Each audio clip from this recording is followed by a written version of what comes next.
महाराज श्री पृथु जी, राजऋषि अंग की पत्नी सुनीता का पुत्र वेन अत्यंत उग्र और अधार्मिक था।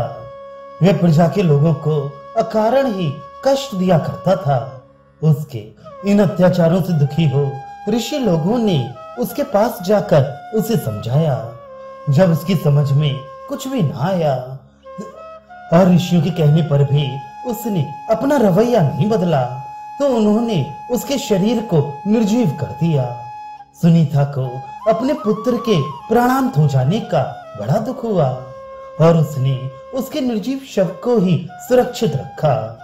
राज रहित राज्य में चोरों, डाकुओं, लुटेरों और बदमाशों की संख्या बेरोक टोक बढ़ने लगी। तब ऋषियों ने उसी वेन का शरीर लेकर उसका मंथन किया। उसके मंथन से सर्वप्रथम एक नाटे काले पुरुष की उत्पत्ति हुई।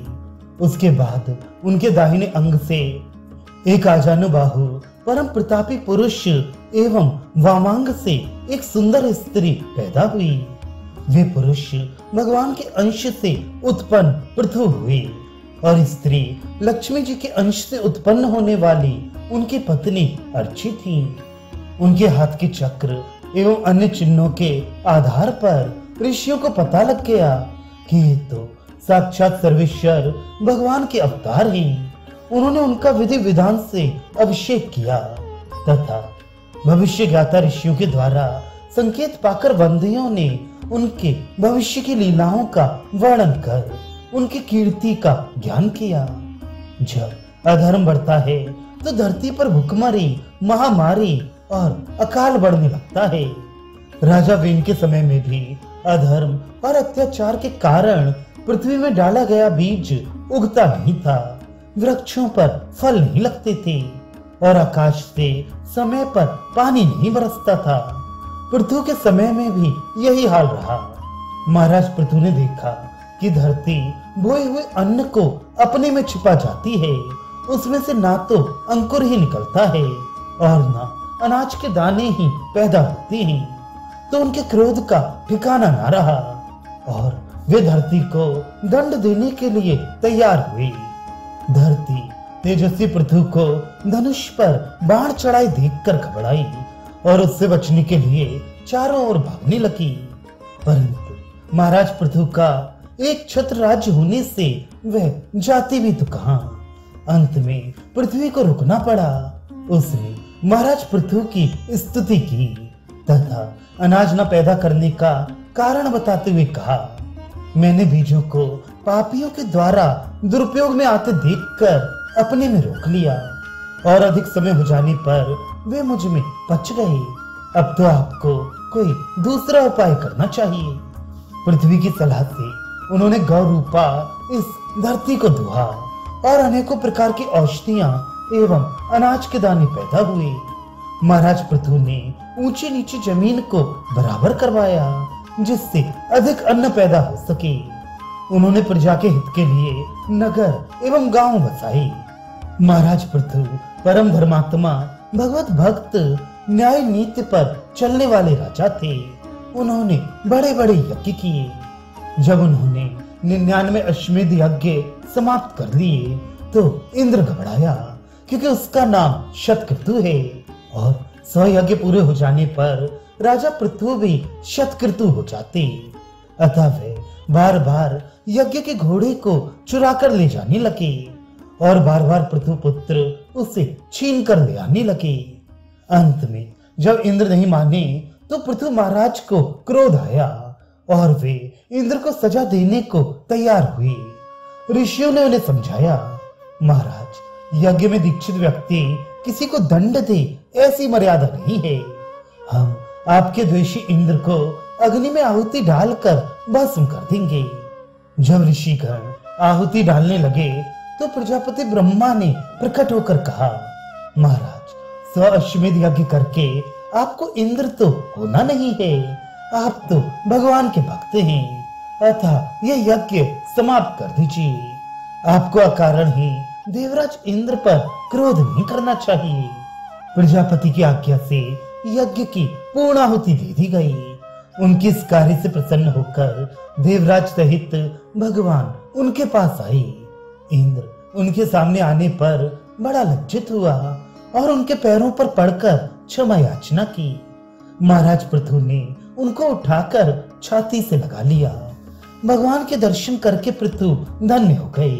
उनका शरीर पुलकायमान हो गया और वे हाथ जोड़कर उनकी स्तुति करने लगे।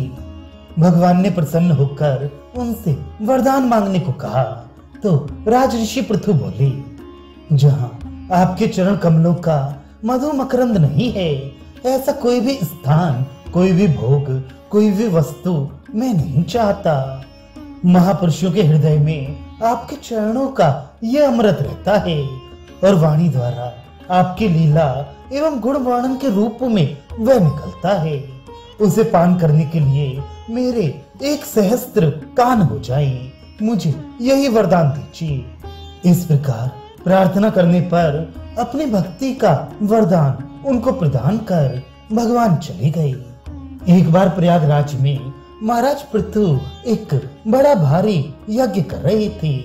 उस यज्ञ में देवता, ब्रह्म ऋषि, राजा व ब्राह्मण एवं प्रजाजन आदि सभी उपस्थित थे।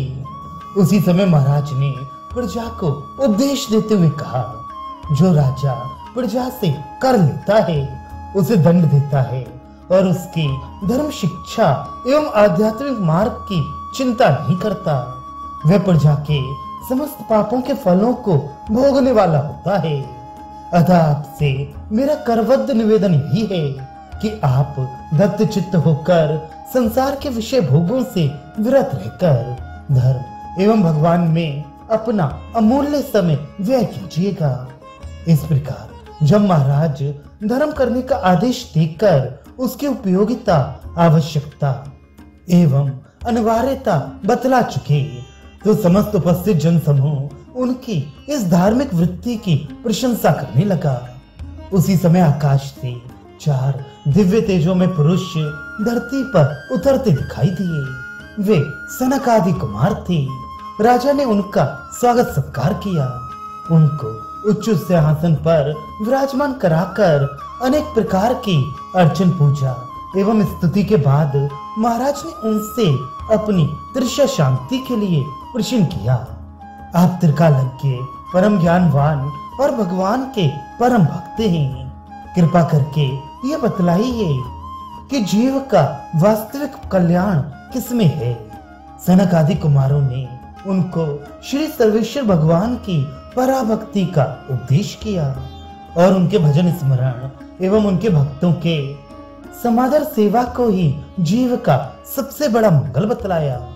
सनक आदि कुमारों ने भक्त पृथुराज को पराभक्ति का उपदेश किया और पुनः अन्य लोकों में विचरण करने के लिए चले गए। इसके उपरांत भी महाराज पृथु भगवान की भक्ति और भक्त जनों की सेवा में रत रहकर कितने ही वर्षों तक राज्य करते रहे और अंत में सनक आदि कुमारों के द्वारा निर्दिष्ट पराभक्ति के द्वारा अपने आप को स्थिर करके शरीर को चेतनाहीन बना दिया।